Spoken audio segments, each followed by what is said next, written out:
E a psicopedagogia se interessa em compreender como ocorrem os processos de aprendizagem e quais são as dificuldades das pessoas em aprender. E para falar sobre a atuação da psicopedagogia nos vários campos da vida, trouxemos aqui em nossos estúdios a psicopedagoga Adriana Marcelli. Bom dia, professora. Bom dia. Tudo bom? Tudo bom. Professora, estudar não é uma tarefa fácil, né? E quando alguns alunos não gostam, eles sentem dificuldades. Isso. Quais são esses fatores, né, que dificultam a aprendizagem dos alunos? Os fatores são diversos. Pode ser emocional, pode ser orgânico da pessoa mesmo, alguma dificuldade, alguma lesão cerebral que pode levar a criança a ter a dificuldade de aprendizagem, ou pode ser a criança não está sabendo lidar com as questões sociais. E quais são esses problemas emocionais, esses fatores mais orgânicos que a senhora falou? Certo. As questões emocionais são as questões de, muitas vezes, os pais obrigarem, gritarem com elas, né, porque elas têm que saber aquilo, e impõem de uma forma que mexe com o emocional da criança e do adolescente, não só a criança. E faz com que ela crie um bloqueio. Ela se sinta pressionada. Pressionada. As questões orgânicas são as questões onde a criança já traz consigo, né, como a dislexia. Ela já traz uma carga genética que pode atrapalhar na leitura e na escrita. O que é a dislexia, professora? A dislexia é uma dificuldade, um transtorno ou distúrbio, como tem pessoas que chamam, da leitura e da escrita. A criança, ela, muitas vezes, ela acrescenta letras ou ela deixa de colocar a letra, ou então ela inverte totalmente a palavra. Bolo, ela bota o L na frente do O e o B no meio dos dois Os, vamos dizer assim. Escreve outra palavra, completamente não, mas diferente, ela não escreve outra palavra. Ela bota as letras certas, corretas, agora em posições diferentes. E isso assusta muitas vezes os professores que não têm essa compreensão e os pais, principalmente. E se você, ou o pai, perceber essa dificuldade na criança, tem que imediatamente levar para fazer um diagnóstico. Agora, como diagnosticar isso, professora? Tanto na sala de aula como em casa, com os pais? A depender da dificuldade da criança. Se a criança já está no período escolar, onde já tem a possibilidade de ser alfabetizada, e ela não consegue ser alfabetizada, ela tem uma dificuldade de ler, de compreender as palavras, tem que se procurar imediatamente, porque quanto antes, melhor. Geralmente são os professores que identificam isso, né? Porque estão mais em contato com os alunos. Isso. Não é isso? Com certeza. E uma coisa também muito importante é que, às vezes, a dificuldade não vem só no período escolar, já vem antes, na primeira infância. A criança de 0 a 3 anos que tem dificuldade em comer, que tem dificuldade em distinguir algumas coisas básicas dentro de casa mesmo, dificuldade de andar, de falar, então já é um sintoma.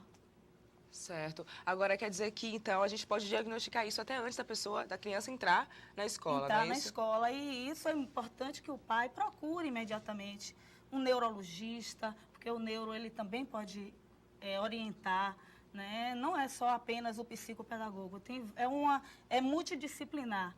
É o psicólogo, o psicopedagogo, entra o fonoaudiólogo, que muitas vezes há troca de letras, e também elas falam trocando as letras.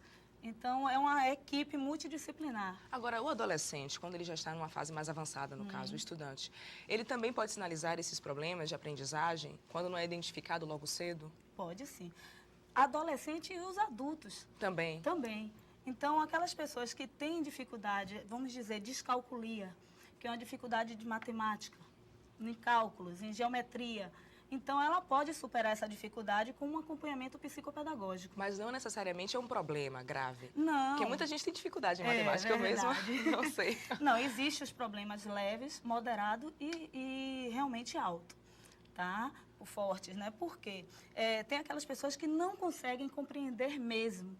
Tem uma dificuldade muito forte. E tem outras pessoas não, que é uma questão simples, que essa dificuldade pode ser superada com uma facilidade. Certo. E como é que a psicopedagogia atua, né? Ela trabalha para resolver esse problema? Nós fazemos uma anamnese, né?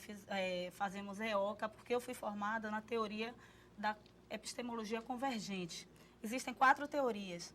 A teoria piagetiana, a junguiana, a psicanalística e a epistemologia convergente. Essa é a sua. É a minha. E a epistemologia convergente, ela pega um pouco de todas as teorias e amplia mais. Traz Primeiro outras é a anamnese. intervenções. A gente faz a anamnese. O que é a anamnese, A professora? anamnese é um estudo, uma história do histórico do paciente.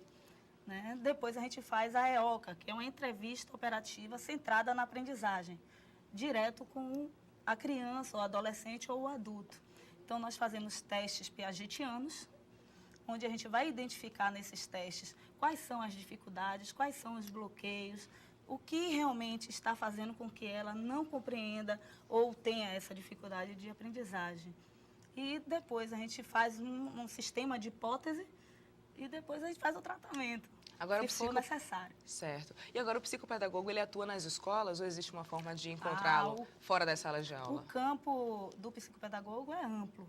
Ele pode trabalhar tanto em uma clínica, se a especialização dele for voltada para a clínica, né? Em hospitais com crianças que têm, vamos dizer, muito tempo, que fica fora da escola, o psicopedagogo já está atuando. Não é uma prática ainda aqui no Nordeste, mas já existe no Sul e Sudeste, essa prática de psicopedagogos em hospitais. Tem também em empresas, onde a empresa quer motivar seus funcionários, fazer atividades, né, que façam com que facilite o trabalho, o psicopedagogo também atua, além da instituição escolar. Certo. E quando a criança, a professora ou o adolescente não gosta de estudar, a psicopedagogia também pode ajudar nesse sentido? Muito. A psicopedagogia não é só quando já está instalado a patologia ou o distúrbio. Pode ser preventiva também.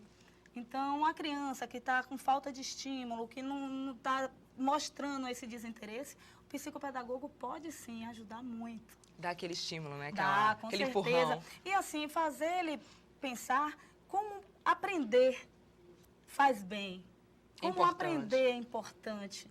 Então, a gente trabalha com a conscientização e também faz o indivíduo aprender a aprender, porque às vezes ele não sabe como aprender. Como estudar, Como né? estudar. Tá certo, Isso. então. Ô, Pro, muito obrigada pela sua Nada. presença aqui no programa, viu? Pelas informações. Um bom dia. Obrigada. Bem, gente, Bom Dia Cidade fica por aqui. Nos encontramos amanhã, nesse mesmo horário, às 7 horas, logo depois do Jornal do SBT Manhã. E outras notícias da região metropolitana, você já sabe. Acompanhe nossa programação no nosso portal e também no Twitter. Para você, um excelente dia e até lá.